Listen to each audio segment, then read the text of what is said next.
the question is, when do we need to overcome that need to stay connected? And this is, I think, the major question for the future. No? So for some things, we actually are very fine in not knowing exactly if we are talking to a human or not. I was phoning with my bank today, and for the first 5 minutes or so, I was talking to an expert system that tried to find out what I want. And that connected me to a human person afterwards, which was fine with me because I didn't waste time for being like connected throughout half of the bank, finding the right person for my question. The expert system did it for me, and that was okay. And then I was speaking to a real person, and I wouldn't have been fine speaking to the expert system on the issues I wanted to discuss.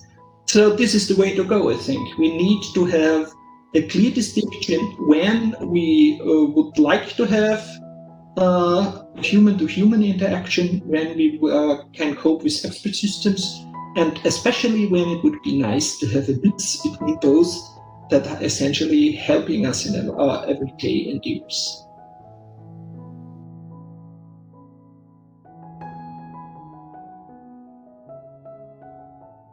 I think there are two different environments to be shortly touched here. The one is the face-to-face environment. Say you go abroad, study in another university, and are in a group of incoming students.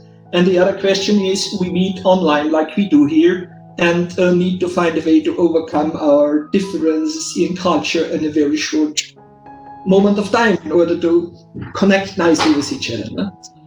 So, for the face-to-face interaction, I think the problems are strongly decreasing. Why? Because young people increasingly have an extremely global mindset.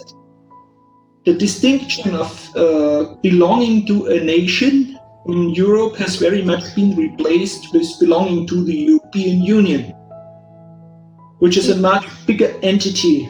Yeah? So many Austrians would probably first consider themselves to be European citizens and then Austrian citizens, which is a completely new development. And I think it will not be that more different in India and also. No? So if people come together, it's mostly curiosity, it's mostly the willingness to connect and to like speak to each other that is leading us. And in a more and more increasingly global mindset. This is not a difficulty. It's getting easier from day to day, actually, to connect on a face-to-face environment. Now, online is something different. I can look at your faces, I can see you smiling, and I can see, okay, do I connect or not? Okay, that's fine. But, you know, there's a lot of things I cannot really get through the screen. Now, I can get your facial expression, but actually I don't even know what you wear under this line. So I don't know if your feet are moving or not, if you might be nervous or not. So this is easily hidden.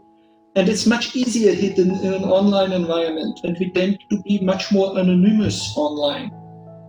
So I'm talking to your faces, and honestly, probably I would have difficulties remembering all of your names, even though you introduced yourself just a moment ago, because it's not that important online. And that is something that's different, that we need to learn to have these two different environments. For me, it's more learning about online. For you, it might be more learning offline. I don't know.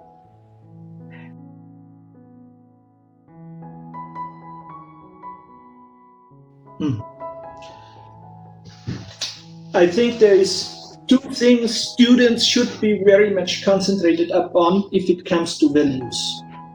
One thing is finding out about the values that are already existing. So what does the current generation in power do?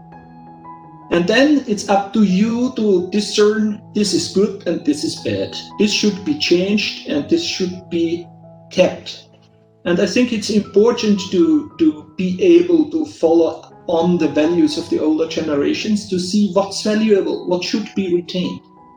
But on the other hand, there is one part of the whole game that you cannot and should never learn from the older generation. And this is how the values of the future should look like.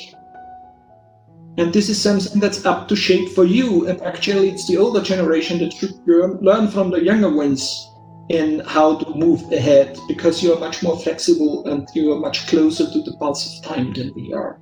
So I think there should be an exchange.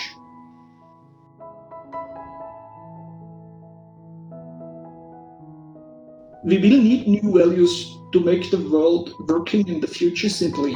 Yeah? So if you're waiting for my generation to solve the climate crisis, you are probably lost.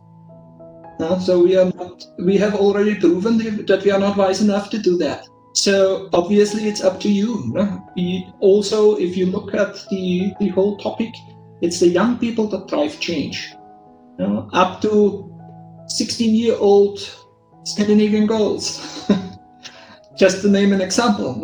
So, and this is, if you are waiting here for the older generation to drive change and to make the future, then it's probably, well, not the best way to go. But on the other hand, if you discard everything that came before, it's probably also not the right way to go. So this is a difficult game, and it's a difficult game for every new generation. So we all went through that. Change might be even faster with you now, so it might be even a more difficult task than it was for my generation.